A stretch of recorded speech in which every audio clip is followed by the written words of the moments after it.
back to my channel. It's Paula here, and today's video is a video that got requested literally like 3 months ago, maybe even 4 months ago, and I actually filmed it but ended up losing half the footage, and to be honest I wasn't very happy with the video, so I'm glad I get to redo it. Just in case you didn't know, I do say it in like every video, but I'm currently on a year-long placement. I'm working at the Body Shop and I'm doing digital recruitment, and I've been there for 4 months, or nearly 4 months. I'm basically just going to tell you how I got my placement and give you some advice for any applications you've got, your CV, that kind of thing. I am currently working in recruitment, so I do see what recruiters are looking for, and it's been very insightful. And if you follow me on Twitter, every once in a while I'll tweet a few gems that I learn while I'm on the job. So I think I'll start by telling you quickly my process of how I got my placement and how it's been so far. I basically applied for my placement in December last year, and before then I didn't really think I was doing a placement or know I was doing a placement. At my uni, every course has the potential to become a placement year course, but my course was just a 3-year journalism course, and then I thought, why don't I do a year out to work in some kind of media journalism role and see what it's like. So I chose to do it in December, started looking, and only really applied for 2 or 3 placements. I did that because, one, I'm lazy, and a lot of the application processes were just really long, and you had to put a lot of time and energy into all of them. And I got told by the career service, it's better if you do fewer but you put a lot of time and energy into each application, you're more likely to be successful that way. And that's definitely a piece of advice I'd give you.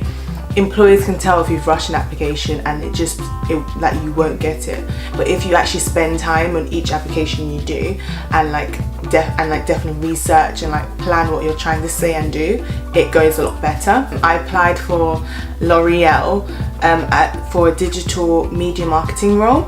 Now at the time the Body Shop was owned by L'Oreal. The Body Shop has recently been sold by L'Oreal to a different company called Natura, which is really cool. But because at the time L'Oreal owned the Body Shop, I applied for L'Oreal but then was given the Body Shop, which I'm actually grateful for because I do like the brand a lot better. I'm allowed to say that now that we're not owned by L'Oreal. I started by applying online. I did some like psychometric tests. Wow, English, Paula. I did them online and passed those, and then uploaded my CV, did the application process. Then I got a call saying I got an email saying can we schedule some time for a phone interview. For the phone interview we had I speaking to the lady and was like, hi, this is who I am. She asked me some questions about my competency, so things like, tell me a time you were you had a problem, how did you solve it, or tell me a time you worked in a group, or tell me a time you were a leader, that kind of thing. And so I tried to mentally prepare for that. I'm not good at like writing down like plans sometimes, which is something I'm working on now, but I did like mentally try and think of times that I did so and so. She also went through my CV, and that's another thing I don't know how many times I've said this to people: do not lie on your CV, you'll get caught out. Do not lie on your CV, you'll get caught out. Do not lie on your CV because you'll get caught out. We went through my CV and she said, you did this bit of experience, what did you do here?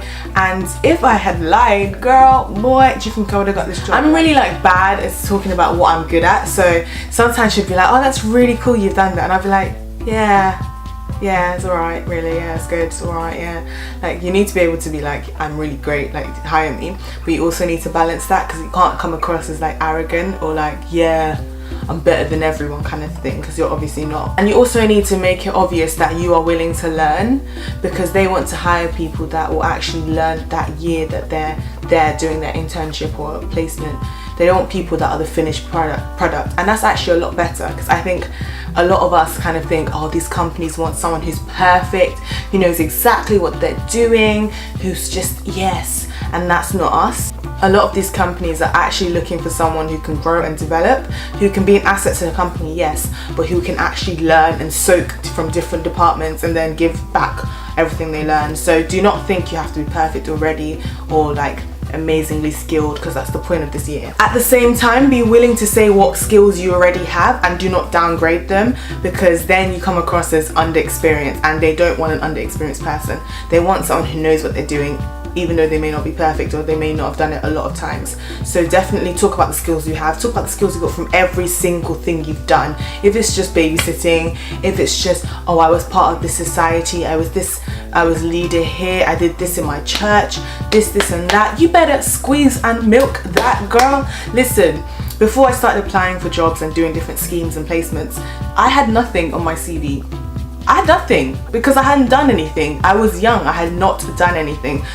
You best believe I put my blog on my CV. I put my YouTube channel on my CV because that's all I had done, and it still got me to where I am now. And obviously I'm not saying that I'm anywhere fancy, that I'm like really high up there, I'm not, but I have done a few things because just kept building. And you have to just get your experience from anywhere and everywhere and put that on your CV. Also, I really should mention, and this is something I've learned in recruitment that I did not know was that big of a deal, LinkedIn. Guys, if you don't have LinkedIn, you don't really want a job, to be honest. I'm sorry. LinkedIn is so important. It's basically your online CV. You need to put your experience on LinkedIn, and you need to be updating that LinkedIn all the time. Like, I feel like everyone has a rusty LinkedIn back in the day that they had to make at school. Make LinkedIn and put all your experience on there. Put all your education on there. All your everything you've done. Put it on LinkedIn, because recruiters search through LinkedIn. Recruiters have this special like LinkedIn recruiter license, which basically allows them to find people when they're trying to recruit for certain jobs. And I've seen how effective the tool is, and how when people are looking on LinkedIn for certain jobs, if you work at certain companies, they'll find you and they'll be able to speak to you and like get you a job essentially. So make sure your LinkedIn is accessible, the picture is correct. So let's not be using pictures like, let's just have a nice little headshot of you smiling, looking like a normal human being. Let's do that. Let's have your full name. Let's have a nice snazzy byline with what you do. Then you have a bio, put who you are, what you do in there. Also make it interesting, because they don't want to be reading like your whole life story on there. And then start putting your experience, put some links in, put some like every skill you've ever got, everything you've ever done on your course, put it down. Every society you joined, put it down, because this is important, and it shows who you are. It shows that you are employable, that you've worked with people, that you've done different things, and that they want you in their team. But yeah, to go back to the actual application process, because I actually do get this a lot.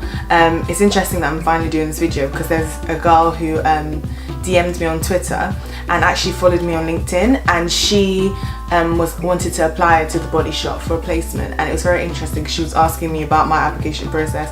Guys, I want to be honest with you, I literally, because I didn't plan on doing a placement year, in my head it was like, yeah, let's apply for this placement year, but worst comes to worst, you're coming back to uni, like your place is still there. And the university made this very clear to me that even if I don't get a place on a placement scheme, like a placement scheme somewhere, I could always just come back and do my third year. And that was so comforting to me, that I tried when I was doing my applications, but I did not lose sleep. I didn't sweat for it, because I was just gonna go back to uni, like worst comes to worst, and I was happy. But I will say, in the application process, be yourself, because essentially you want to be hired because of who you are and the skills you have and what they've seen in you and your personality. If you've got a job based on what you think they want, that's not you. You can't really be proud of yourself, you can't really be happy. But yeah, so just apply it as yourself. I would say proofread. People absolutely hate spelling mistakes. They absolutely hate like sentences that don't make sense. Just keep proofreading it. Get your friends to proofread it. Get your career service to proofread it. Everyone, your parents, proofread it.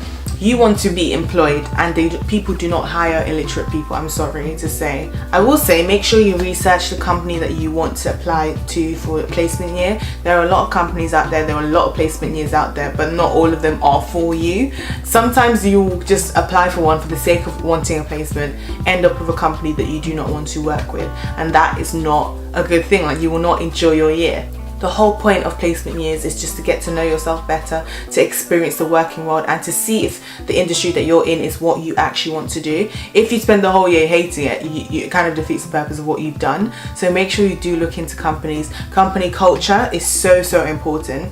I just thank God that the Body Shop has a really great culture of just being really relaxed and chilled, which is what I kind of needed. I'm a stress head as it is, so I need a company that will not stress me out. These things are very important in companies. You can find out a lot by going on their website and on their social media pages.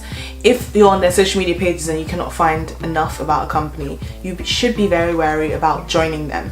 Also, you make sure you check about location.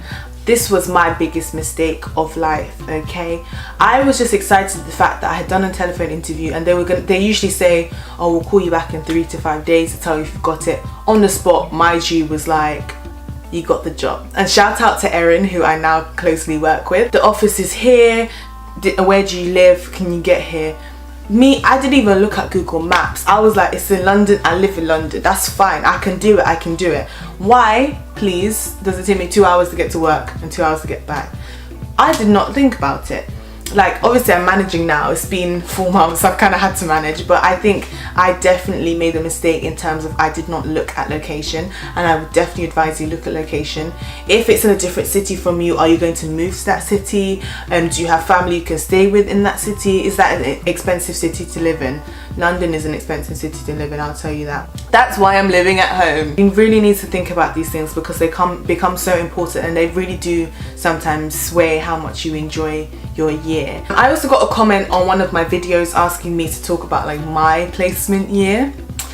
I'll speak a little bit about my placement year. I think towards the end of the year I'll do more of an extensive video on it, but it has been an interesting 4 months of my life. Let's just say that I have learned so much about working by working. This is not the first placement I've done. I used to work in corporate communications for my university, so I am used to kind of the office space, working with other people. I'm used to that, but it was just it was different because I was so used to uni, and then I came and I was like working 9 to 5:30, and it's like you have to go early, you get back late. It's very interesting. I quite enjoy what I do because I do digital recruitment, which is all about creating content to show people who do not like work at the Body Shop or know of the Body Shop what it's like to work and be a part of it now. That's a really interesting job because there's like no set kind of tasks for me to do, so it's a lot of, if I want to do this, I get to do it. I work in the international offices, which means I support all the other markets. The Body Shop is present in multiple different countries and regions all over the world, like there's loads, which means that I get emails and calls from all over the world, from Australia to Asia to America, all over. I get calls and emails basically asking for my support digitally, and that means that I will create content for them to post on certain jobs that they need or roles that they're recruiting for. My biggest project so far has been Christmas, and I know you're going to be watching this and think Christmas is not until December. I have actually been working on Christmas since July, which is mad. It's crazy. Literally hashtag Christmas in July. I've seen all the products that are going to come out at Christmas in the Body Shop, which is really cool. We've got some little freebies. Freebies are the best. The Body Shop are really good at freebies. I work quite hard, which I enjoy. I don't like to be idle. I like to actually have work to do. It also means that people look to me as an expert, which I'm really not, but I've managed to convince some people that I know what I'm doing. Also, because I am the only person, they're very good with letting me do what I want to do, which is really cool. I know a lot of interns who have a manager that just tells them to make tea and coffee or do photocopies. That's not me, honey. I literally every day do basically what I want to do, and I obviously work hard, but all the work is basically what I think is important. So I really do enjoy that because I do feel valued in the company. Sometimes I'll get like my manager who's quite high up in the ranking, and she will literally like send emails to other people saying, oh yeah, Paula will support you on this, Paula knows this, Paula knows. I'm like, girl, I don't know. They really do see me as someone who's valued in the team, and that's really nice. So it's nice to be valued, you know? Outside of work, the Body Shop hired quite a few interns this year with me, so I have like a bunch of friends, which is really nice because I think if I was an intern alone it'd be kind of scary. I actually have a video that I need to finish editing, I'm sorry guys, which I filmed with my friend Chide, and it basically talks about what it's like to be a Christian in the workplace. That video came about because I didn't realise how big of a Christian bubble I was in at uni and at home.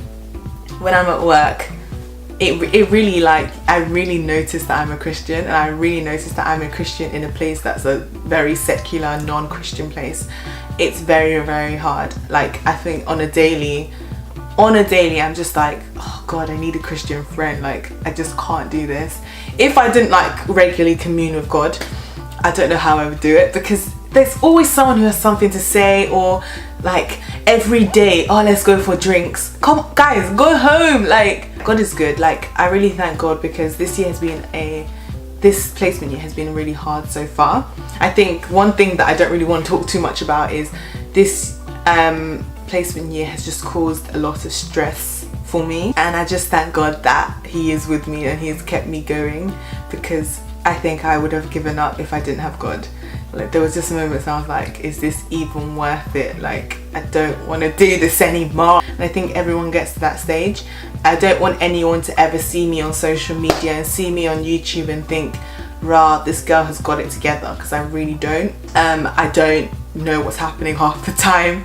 Just leave it in God's hands and hope for the best. And so far, God has not failed me, so He's not about to start now, and that's what's kept me going. And I just want to let you guys know that, so that no one sees this and thinks, rah, like, Paula's living. I'm not. Like, it's all thanks to God. So I think that's a good place to end this. It's going on a bit long.